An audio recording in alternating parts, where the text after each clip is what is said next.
Michée, chapitre 1.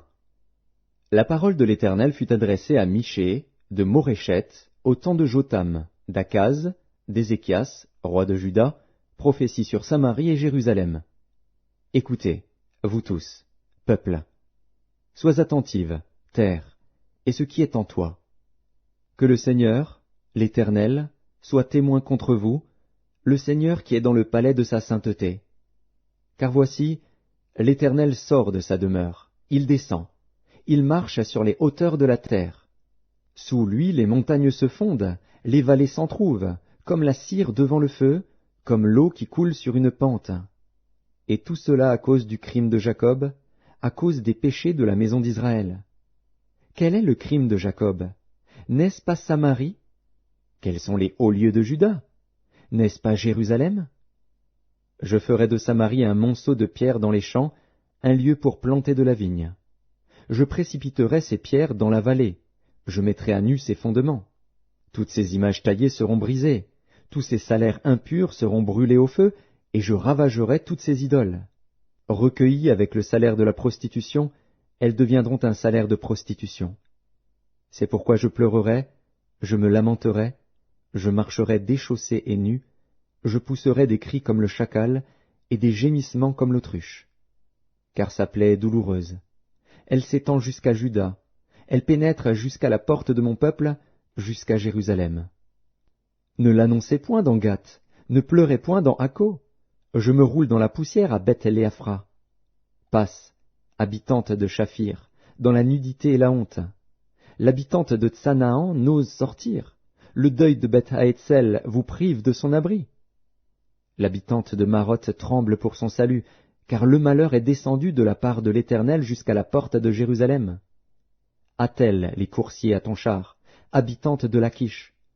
Tu as été pour la fille de Sion une première cause de péché, car en toi se sont trouvés les crimes d'Israël.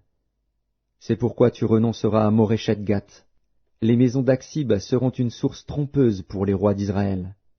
Je t'amènerai un nouveau maître, habitante de Marécha. La gloire d'Israël s'en ira jusqu'à Adulam. Rase-toi, coupe ta chevelure, à cause de tes enfants chéris. Rends-toi chauve comme l'aigle, car ils s'en vont en captivité loin de toi. Michée, chapitre 2. Malheur à ceux qui méditent l'iniquité et qui forgent le mal sur leur couche. Au point du jour ils l'exécutent, quand ils ont le pouvoir en main. Ils convoitent des champs, et ils s'en emparent, des maisons, et ils les enlèvent. Ils portent leur violence sur l'homme et sur sa maison, sur l'homme et sur son héritage. C'est pourquoi ainsi parle l'Éternel. Voici, je médite contre cette race un malheur. Vous n'en préserverez pas vos coups, et vous ne marcherez pas la tête levée, car ces temps seront mauvais. En ce jour-là, on fera de vous un sujet de sarcasme, on poussera des cris lamentables, on dira, « Nous sommes entièrement dévastés. Il donne à d'autres la part de mon peuple. Et quoi? Il me l'enlève. Il distribue nos champs à l'ennemi. » C'est pourquoi tu n'auras personne qui étende le cordeau sur un lot dans l'assemblée de l'Éternel. Ne prophétisez pas, disent-ils, qu'on ne prophétise pas de telles choses. Les invectives n'ont point de fin. Oses-tu parler ainsi, maison de Jacob? L'Éternel est-il prompt à s'irriter? Est-ce là sa manière d'agir? Mes paroles ne sont-elles pas favorables à celui qui marche avec droiture? Depuis longtemps on traite mon peuple en ennemi. Vous enlevez le manteau de dessus les vêtements de ceux qui passent avec sécurité en revenant de la guerre. Vous chassez de leur maison chérie les femmes de mon peuple, vous ôtez pour toujours ma parure à leurs enfants. Levez-vous, marchez, car ce n'est point ici un lieu de repos. À cause de la souillure, il y aura des douleurs violentes. Si un homme court après le vent et débite des mensonges, je vais te prophétiser sur le vin, sur les boissons fortes. Ce sera pour ce peuple un prophète. Je te rassemblerai tout entier, ô Jacob. Je rassemblerai les restes d'Israël, je les réunirai comme les brebis d'une bergerie, comme le troupeau dans son pâturage. Il y aura un grand bruit d'hommes. Celui qui fera la brèche montera devant eux. Ils feront la brèche, franchiront la porte et en sortiront. Leur roi marchera devant eux, et l'Éternel sera à leur tête. Michée, Chapitre 3. Je dis, écoutez, chefs de Jacob, et princes de la maison d'Israël. N'est-ce pas à vous à connaître la justice? Vous haïssez le bien et vous aimez le mal. Vous leur arrachez la peau et la chair de dessus les os. Ils dévorent la chair de mon peuple, lui arrachent la peau, et lui brisent les os. Ils le mettent en pièces comme ce qu'on cuit dans un pot, comme de la viande dans une chaudière. Alors ils crieront vers l'Éternel, mais il ne leur répondra pas. Il leur cachera sa face en ce temps-là, parce qu'ils ont fait de mauvaises actions. Ainsi parle l'Éternel sur les prophètes qui égarent mon peuple, qui annoncent la paix si leurs dents ont quelque chose à mordre, et qui publient la guerre si on ne leur met rien dans la bouche. À cause de cela, vous aurez la nuit, et plus de visions. Vous aurez les ténèbres, et plus d'oracles. Le soleil se couchera sur ces prophètes, le jour s'obscurcira sur eux. Les voyants seront confus, les devins rougiront, tous se couvriront la barbe, car Dieu ne répondra pas. Mais moi, je suis rempli de force, de l'esprit de l'Éternel. Je suis rempli de justice et de vigueur, pour faire connaître à Jacob son crime et à Israël son péché. Écoutez donc ceci, chefs de la maison de Jacob et princes de la maison d'Israël, vous qui avez en horreur la justice, et qui pervertissez tout ce qui est droit, vous qui bâtissez Sion avec le sang, et Jérusalem avec l'iniquité. Ces chefs jugent pour des présents, ces sacrificateurs enseignent pour un salaire, et ces prophètes prédisent pour de l'argent. Et ils osent s'appuyer sur l'Éternel, ils disent, « L'Éternel n'est-il pas au milieu de nous? Le malheur ne nous atteindra pas. » C'est pourquoi, à cause de vous, Sion sera labouré comme un champ, Jérusalem deviendra un monceau de pierre, et la montagne du temple une sommité couverte de bois. Michée, chapitre 4. Il arrivera, dans la suite des temps, que la montagne de la maison de l'Éternel sera fondée sur le sommet des montagnes, qu'elle s'élèvera par-dessus les collines, et que les peuples y afflueront.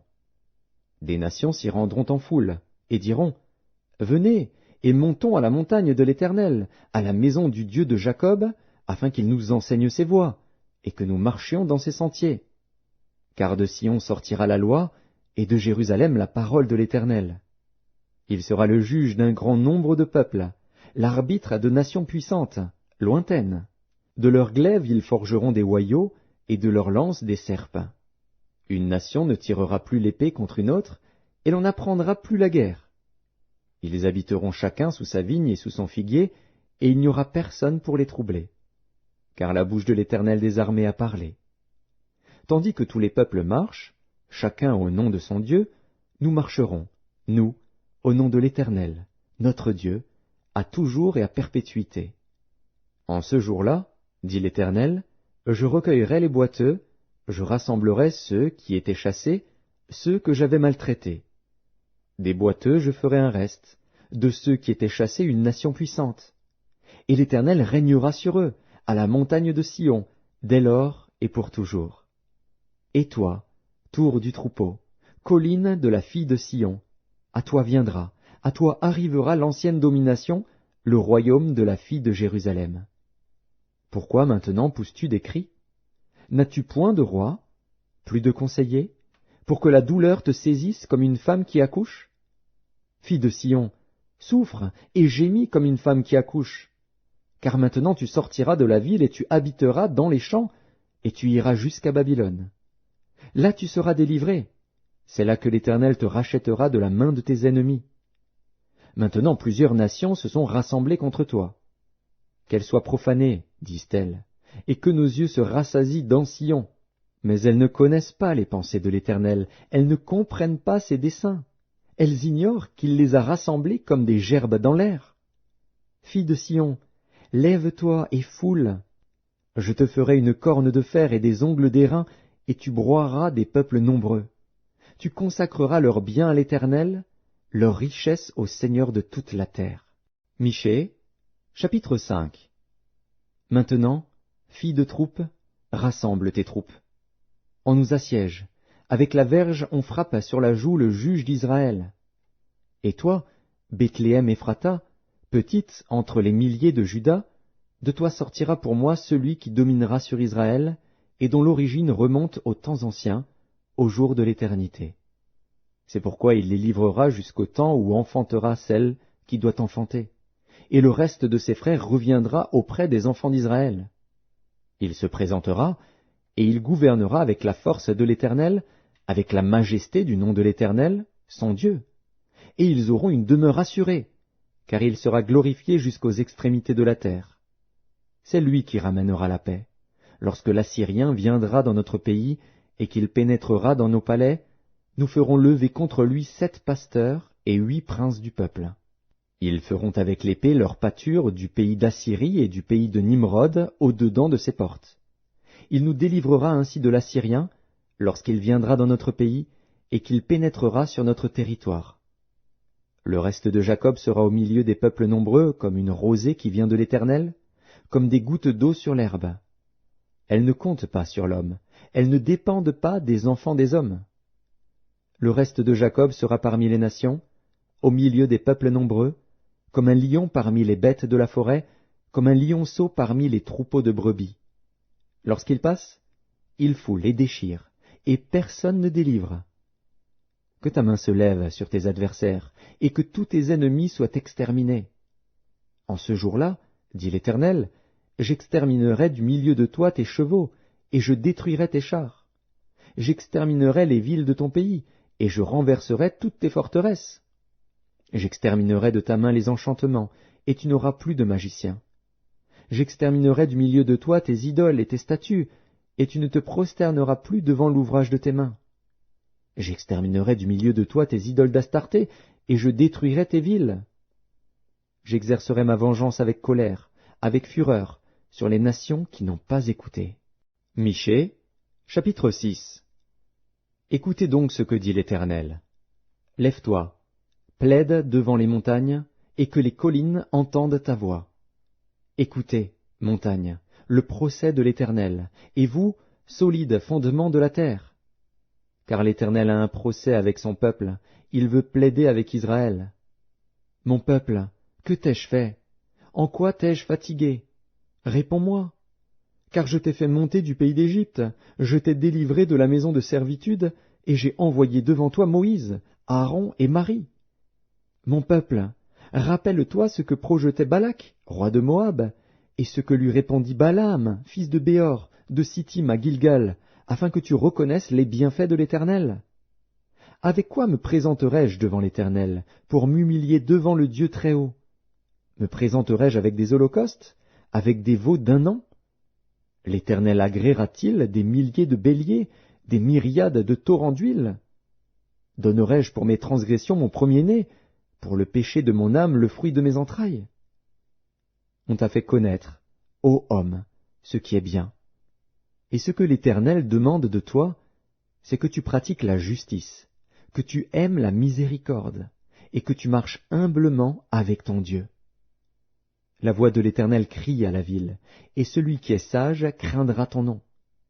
Entendez la verge et celui qui l'envoie. Y a-t-il encore dans la maison du méchant des trésors iniques, et un épha trop petit, objet de malédiction? Est-on pur avec des balances fausses, et avec de faux poids dans le sac? Ces riches sont pleins de violence, ces habitants profèrent le mensonge, et leur langue n'est que tromperie dans leur bouche. C'est pourquoi je te frapperai par la souffrance, je te ravagerai à cause de tes péchés. Tu mangeras sans te rassasier, et la faim sera au-dedans de toi.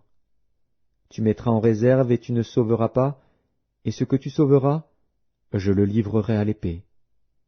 Tu sèmeras, et tu ne moissonneras pas. Tu presseras l'olive, et tu ne feras pas d'onction avec l'huile. Tu presseras le mou, et tu ne boiras pas le vin. On observe les coutumes d'Omri et toute la manière d'agir de la maison d'Akab, et vous marchez d'après leurs conseils. C'est pourquoi je te livrerai à la destruction, je ferai de tes habitants un sujet de raillerie, et vous porterez l'opprobre de mon peuple. Michée, chapitre 7. Malheur à moi, car je suis comme à la récolte des fruits, comme au grappillage après la vendange. Il n'y a point de grappe à manger, point de ces primeurs que mon âme désire. L'homme de bien a disparu du pays, et il n'y a plus de juste parmi les hommes. Ils sont tous en embuscade pour verser le sang, chacun tend un piège à son frère. Leurs mains sont habiles à faire le mal. Le prince a des exigences, le juge réclame un salaire, le grand manifeste son avidité, et ils font ainsi cause commune. Le meilleur d'entre eux est comme une ronce, le plus droit pire qu'un buisson d'épines. Le jour annoncé par tes prophètes, ton châtiment approche. C'est alors qu'ils seront dans la confusion. Ne crois pas à un ami, ne te fie pas à un intime. Devant celle qui repose sur ton sein, garde les portes de ta bouche. Car le fils outrage le père, la fille se soulève contre sa mère, la belle-fille contre sa belle-mère. Chacun a pour ennemi les gens de sa maison. Pour moi, je regarderai vers l'Éternel, je mettrai mon espérance dans le Dieu de mon salut. Mon Dieu m'exaucera. Ne te réjouis pas à mon sujet, mon ennemi, car si je suis tombé, je me relèverai. Si je suis assise dans les ténèbres, l'Éternel sera ma lumière. Je supporterai la colère de l'Éternel, puisque j'ai péché contre lui, jusqu'à ce qu'il défende ma cause et me fasse droit. Il me conduira à la lumière, et je contemplerai sa justice. Mon ennemi le verra et sera couverte de honte, elle qui me disait « Où est l'Éternel, ton Dieu ?» Mes yeux se réjouiront à sa vue. Alors elle sera foulée aux pieds comme la boue des rues. Le jour où l'on rebâtira tes murs, ce jour-là tes limites seront reculées. En ce jour, on viendra vers toi de l'Assyrie et des villes d'Égypte, de l'Égypte jusqu'au fleuve, d'une mer à l'autre et d'une montagne à l'autre. Le pays sera dévasté à cause de ses habitants, à cause du fruit de leurs œuvres. Paie ton peuple avec ta houlette, le troupeau de ton héritage, qui habitait solitaire dans la forêt au milieu du Carmel. Qu'il paisse sur le Basan et en Galaad, comme au jour d'autrefois. Comme au jour où tu sortis du pays d'Égypte, je te ferai voir des prodiges. Les nations le verront et seront confuses, avec toute leur puissance. Elles mettront la main sur la bouche, leurs oreilles seront assourdies. Elles lécheront la poussière, comme le serpent, comme les reptiles de la terre. Elles seront saisies de frayeur hors de leur forteresse. Elles trembleront devant l'Éternel, notre Dieu. Elles te craindront. Quel Dieu est semblable à toi, qui pardonne l'iniquité, qui oublie les péchés du reste de ton héritage? Il ne garde pas sa colère à toujours, car il prend plaisir à la miséricorde. Il aura encore compassion de nous, il mettra sous ses pieds nos iniquités. Tu jetteras au fond de la mer tous leurs péchés. Tu témoigneras de la fidélité à Jacob, de la bonté à Abraham, comme tu l'as juré à nos pères au jour d'autrefois.